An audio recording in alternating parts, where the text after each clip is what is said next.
I'm Nick Kowaleski, And I'm Haley Santiago reporting from Block 1 News. from this lesson in History Verse class. The first article you'll be listening to by Lawrence Lorman is Track and Field. Hello everyone, I'm Lawrence Lorman from Block 1 News, and today our topic is track and field. Track and field starts on March 3rd, 2020, and the coaches are Mr. Kell and Mr. Crump. Now, I asked Mr. Kell and Mr. Crump about some questions about how to become a good captain. The positive qualities that they told me are to get changed very fast, being responsible, respectful, and taking part in ownership. Some negative qualities that they said were that the last one to get out of the changing room is always never going to become a captain. Also, not being responsible and respectful to the coaches and staff. Whether you want to be a captain or not, you should still show respect and all responsibility to the coaches and staff. Hope to see you during track. I hope you enjoyed the previous article about track and field by Lawrence Lorman. Our next article by Allie Hamilton is What's Really Going On in the Bathrooms? Hi guys, this is Allie Hamilton reporting from Block 1 News. Throughout the 49 years that Dwight D. Eisenhower has been running, writing in the bathroom stalls has always been a problem, including girls in the girls' bathroom and boys in the boys' bathroom. Some of these comments are positive, but others can be negative. Custodians have also had a part in these comments because of the lack to clean the comments up. After interviewing some of the people involved and knowledgeable about these writings, I received many facts. Many people actually said there were more positive comments than negative. But aside from the positive comments, the most inappropriate thing written is body parts. No one seems to be affected by these writings and actually seems to think they're more funny than should be taken more seriously. It was questioned why the school doesn't take action to clean these comments up, and after interviewing the custodian, she said it's because the custodians clean the bathrooms at night. This can be a bad thing because it shows that the behavior is accepted and okay. In conclusion, many people do have similar opinions on these writings, but others don't really feel affected by these comments. Dwight D. Eisenhower Middle School has had these writings for years now, so I don't think there's any reason to clean it up. How do you feel about these writings? Now back to the studio. That was a wonderful article about the bathrooms from Allie. Our next article is by Rashawn Fisher, named Dream 8th Grade Dance. Rashawn Pritchard from Blessings Block 1, and approaching June 5th at Dwight D. Eisenhower, the 8th grade students will be attending the 8th grade dance. We are having 8th grade dance because it's the last big moment in middle school. There will be people dancing, eating, and having fun. This happens because of the PTO. The PTO organizes and decorates the whole thing. As the third market period and more people are interested, and I had to find out. My trivia was about the 8th grade dance and what was going to be. Some of the questions were, what do you think is going to be the theme this year? What foods do you think is going to be there? And what music you think is going to play? And more. Based on my results, 50% of the responses said it was going to be ocean, and 30% of the responses said it was going to be something else. I interviewed Miss Gambino, and I asked her about the theme, and she said it was secret, she couldn't tell me. I asked her about what food was going to be there. She said it was going to be fun snacks like candy and Chick-fil-A. Miss Gambino's role in the 8th grade dance is making sure that everyone behaves good. With this information, I inform my readers to look forward to going to the dance and be excited about it. The big message is this is the last big moment in middle school, and the last one too. You don't want to miss this. You should start shopping, and the other thing is you don't need a date. Pop out, just pop out. On to the next story.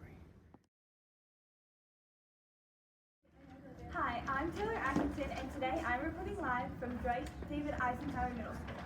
Today we'll be covering breaking news about DDES's group, Back in Black.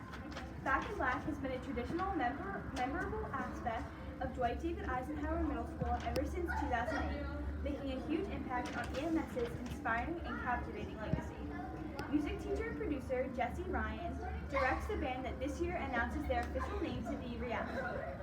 However, a disaster struck 3 weeks ago on February 6th during a beautiful winter day. Mr. Ryan, the organizer and leader of this talented band, got hurt, putting him out of work for the next 3 crucial weeks that would make or break Back in Black's bright future. This huge, unfortunate setback came as shocking news for all Back in Black members, leaving them with lots more obstacles in the future. Not only would they need to stay on top of their work and on task, but they were also faced with the challenge of making new arrangements, fixing any mistakes, and keeping everyone together. I recently spoke with Haley Santiago, an accomplished singer for the band, who spoke about how things have changed since Mr. Ryan's leave of absence. She explained, since Mr. Ryan's injury, the whole vibe of practice has shifted. Although things have slowed down a bit, I think we are still on track for the show to take place on the original date. However, some of the other Back in Black members don't necessarily agree. According to Ava Falcone, both the manager for this incredible band and an instrumental musician, she said, lately, we haven't gotten as much done without Mr. Ryan here. We've been focusing on more of the side things like posters and banners. Based on the way things are going, I think the show will be pushed back. So, now the real question is, will Back in Black have enough time to get the show up and ready by May 14th, or will they need to postpone the show and change this meaningful tradition? Back in Black started as this after-school club in support of 2 young boys who had lost their lives, Graham Preston and Kevin Clausen. This group gave students the opportunity to learn how to perform and allowed them to express their musical personalities. However, over the years, this band has grown to be an aspect of DDES that students from all over Freehold Township look forward to. Each year, it attracts incredible attention from all around the town and helps bring lots of awareness for recent causes. Currently, for the year of 2020, Back in Black is planning to raise funds for the Stephanie Pars Foundation to help educate young teens about domestic violence. In the past, they have raised funds for 2 young Katina Elementary School students who both suffered from cancer, including a young 3rd grade girl named Olivia Lednicki. Whether Back in Black will fold under the pressure or rise to the challenge, this group has made a huge impact on the legacy of Dwight David Eisenhower Middle School, one that will never be forgotten. So buy your merch and get your tickets quick before they all run out. Alright, that's all for today. Stay tuned for the next groundbreaking news soon to come. And we're back, and I hope you enjoyed Taylor Atkinson's To Rock or To Not Rock. Up next is Nicholas Corral with the lunchroom problem. Hi, my name is Nick Morrell, reporting to you from Dwight D. Eisenhower Middle School, where many students pile into the school's lunchrooms looking forward to having a quick bite to eat at the school cafeteria. But however, more and more students are not eating lunch. Why is this? According to one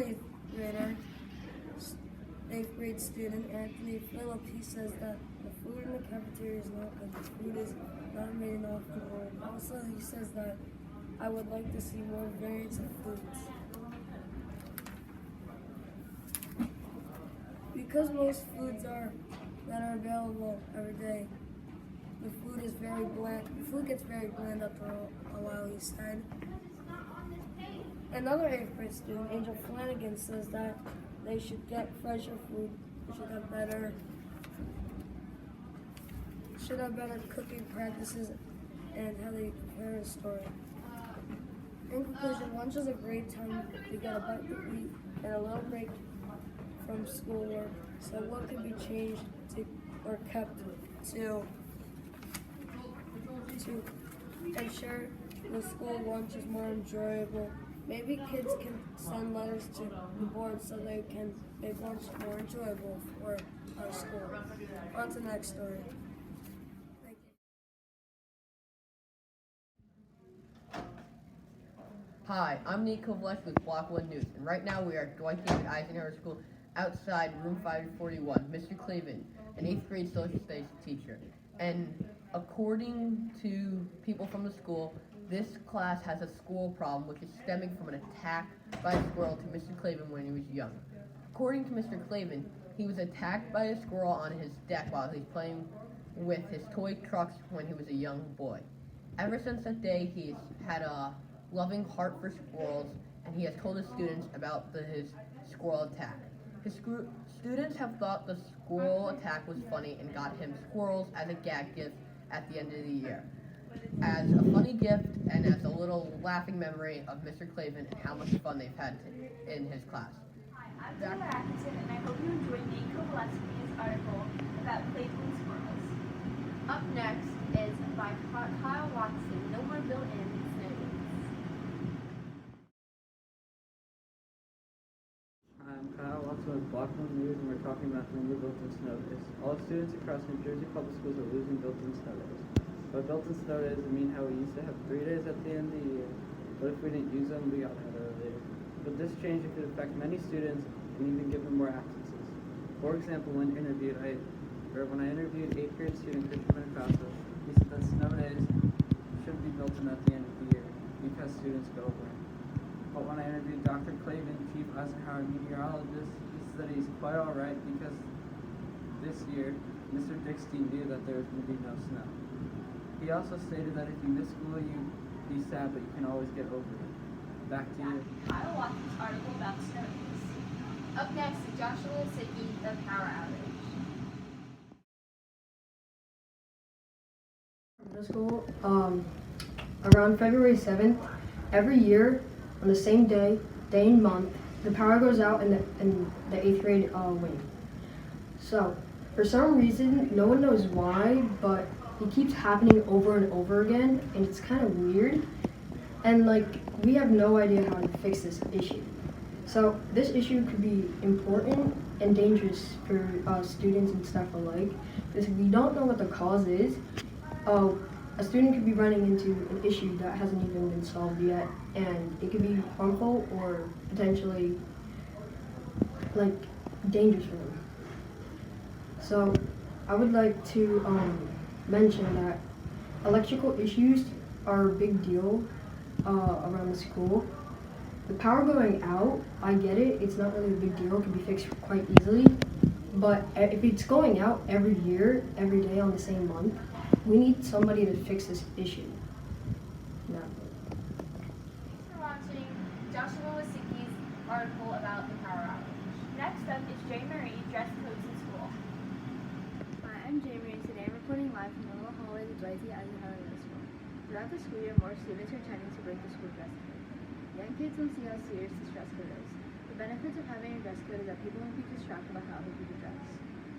Dress code limits what you can wear to school. Inappropriate clothing will distract teachers and students from learning. Dress code creates a better environment for students, but it also limits what children can wear. Our school principal, Mrs. Gambino, said that girls are tending to break the school dress code more than boys.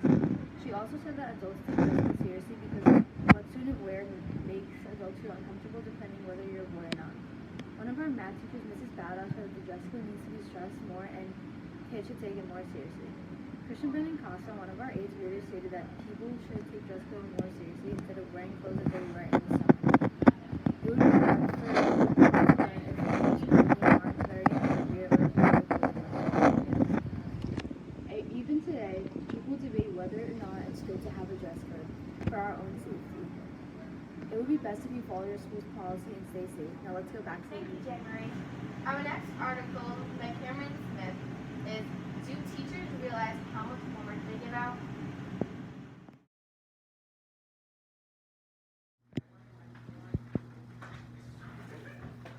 Hi, and welcome to Block 1 News. I'm Cameron Smith, reporting live from the Dwight D. Eisenhower lobby. And speaking if teachers really know how much homework they give out.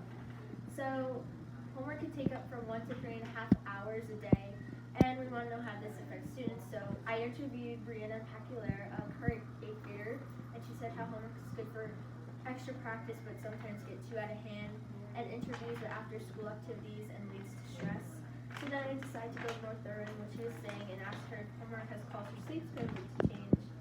And she said that it does when she needs to work on extra tasks or studying. So in my opinion, I definitely think that middle school and high school are the years where a lot of homework comes into play. And teachers suggest that kids should get 8 to 10 hours of sleep during the week. But kids are starting to go to bed later and later because of work that is mandatory. I also spoke with Ms. Gambino, the Dwight D. Eisenhower Middle School principal, and she had a lot to say. And she said she wasn't a huge fan of homework because children already spend enough time doing work at school, and it's unnecessary if the tasks that teens are doing isn't benefiting what they're doing in class. So So then I asked her if she thinks that students have time to spare to work on homework, and she explained out it depends on what kids do after school. If you are at home and you have nothing to do and you're not spending your time wisely, then it's not a responsible choice. And so overall, teens need to come together and speak up. And I'm Karen Smith, and you're watching Block One News. Hi, I'm Kelly Santiago reporting from Block One News. I'm here in Eisenhower Middle School, where the recent fight happened. Mainly when kids dislike each other, they tell their friends to dislike that person. And it comes into bullying, cyberbullying, and then leads into fights. I recently interviewed Mrs. Gambino, the principal of Dwight D. Eisenhower, to ask her about her opinion on why she thinks fights happen. She stated, "I hope that most fights don't happen in school, because it puts a lot of stress on me, including all the teachers. It makes us think that we aren't doing the best job. But I mainly believe that fights happen because of someone disliking someone else." I also interviewed Taylor Atkinson, a former 8th grader in Dwight D. Eisenhower. She stated, "Fights happen because of disagreements. Some students take some stuff a little too far, and that's why that leads everything into fights." I also think that going on to what Ms. Gambino was saying about stress, I think that the parents get stressed too, just as much as the teachers because of their kids getting into the fights.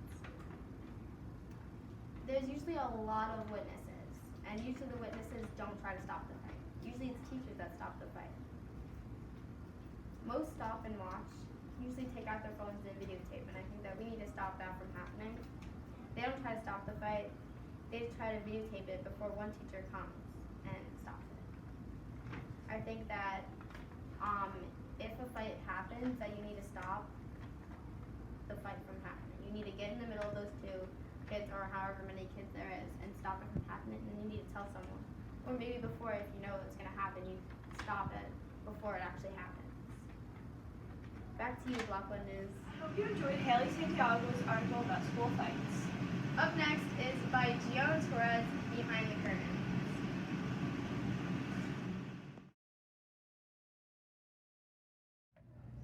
Hi, I am Gianna Torres from Block One News reporting to you from outside the DDE school stage.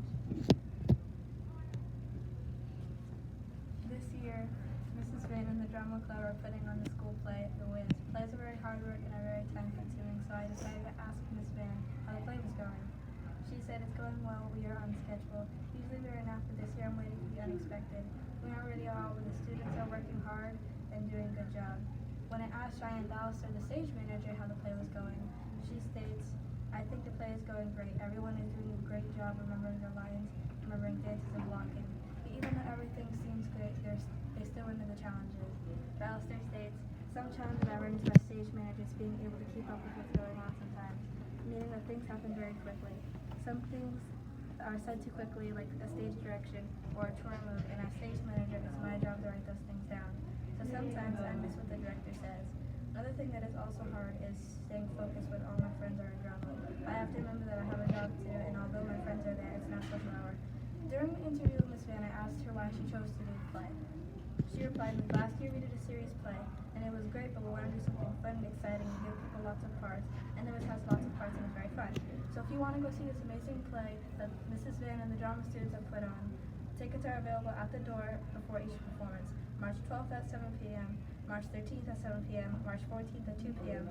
$5 tickets for students 8th grade and younger, $3 tickets for bleacher seats. So show some school spirit and get your tickets soon before they run out." Our previous article by Gianna Torres about the school play was wonderful. Next, we have Brianna's article about mindfulness in DDES. Hi, this is Brianna Michaela from Block One News reporting to you from outside the General's Lounge. This year, Dwight D. Eisenhower welcomes mindfulness to the General's Lounge. Mindfulness activities include visits from therapy dogs, a yoga class from an experienced instructor, and DIY crafts. I interviewed the head leader of mindfulness early this morning. Her name is Mrs. Preston. She expressed how more and more studies show that when we are less stressed, our minds are in a better place to learn. I also spoke with Gianna Torres, an 8th grade student at Eisenhower, to see how she feels about mindfulness. She said, "I went to see the therapy dogs and they were so cute. They had helped me to decompress. So you really never know if you'll like something unless you try it. I've also spoken with Miss Gambino, the principal of Eisenhower Middle School, early this morning and asked her how she felt about mindfulness and if it impacts her own life. Her response was yes, mindfulness does help you decompress when you decide to employ it. The students at Eisenhower have been through lots of stress lately, especially the 8th graders. With graduation coming up, they are desperate for a break. Students and staff here at Eisenhower Middle School are hoping mindfulness will come to the rescue. Thanks for watching Brianna's article about mindfulness. Up next, we have Brandon Torlato talking about chewing gum in school and the water fountains. This is Brandon Torlato. I'm reporting right in front near the 8th grade restroom and the water fountains. Most of every 8th grader's block classes take place in the 8th grade hallway in the back of Dwight David Eisenhower Middle School. But there's a problem that's going on, and I'm one of the people who notice it, that students chew gum in the hallway while walking, and once they're done, they spit it out in mainly this water fountain. Obviously, this is a dirty act in our school, and I've interviewed the students and staff to prove it. My classmate Nick Corral states that it is gross, inconsiderate, and ruining the water. And most importantly, I've interviewed Principal Gambino about it, and she suggests that our school does a PBS lesson or even have put a garbage can right by the recycling. There would be a perfect spot. So there you have it. The people in our school community agree with this water fountain issue. Thank you for watching Brandon Torlato's article. Next, we have Ava Meredith with her article about phones in school. Hi, I'm Ava reporting live from one of the hallways at Dwight David Eisenhower Middle School. Last year, many kids were allowed to use their phones, however this all changed at the beginning of this school year. Many kids were confused why phones had to be taken away in the first place. After doing some research, I found out that kids had overused their phone privileges.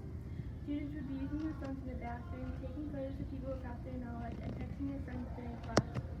As a result of getting their phones taken away, I interviewed some of my fellow 8th grade classmates and students on what they thought about this new rule. I first interviewed a fellow 8th grader, Sophia. She said phones can help students learn and be in contact with their parents in case of emergencies. However, Ms. Blessing said that she doesn't see a need for phones since the school district gives students Chromebooks as a learning device. Now there is a rule saying that you have to leave your phone in your locker, but many kids don't follow this rule. However, it's always best to follow your school rules whether you like it or not. Now let's get back to the news. We're back from Ava Meredith's article about phones in school. Up next, we have Anthony Phillips talking about the 8th grade graduation.